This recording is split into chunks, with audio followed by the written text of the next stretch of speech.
আমাদের সমাজে অনেক মানুষ আছেন। বাইরে তারা দারুণ হাসি খুশি, উদার, সাহায্যপ্রবণ। যাকে দেখবে সবাই বলবে, আহা, এই মানুষটা না থাকলে সমাজই অসম্পূর্ণ। কিন্তু ভেতরের গল্পটা জানেন?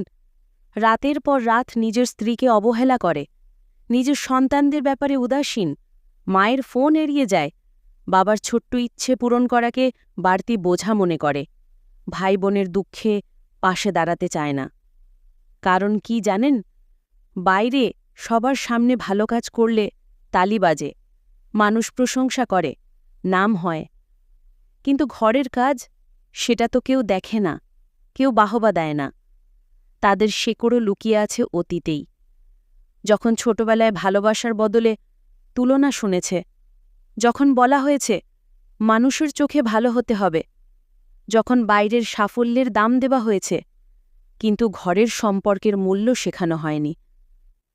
তাই তারা আজও বিশ্বাস করে বাইরের মানুষই আসল মাপকাঠি। কিন্তু ভুলে যাবেন না, যখন ঘরের মানুষই আপনাকে চুপচাপ দূরে সরিয়ে দিবে, তখন বাইরের সব প্রশংসা মিলিয়েও আপনি ভেতরে ভেতরে একা হয়ে যাবেন।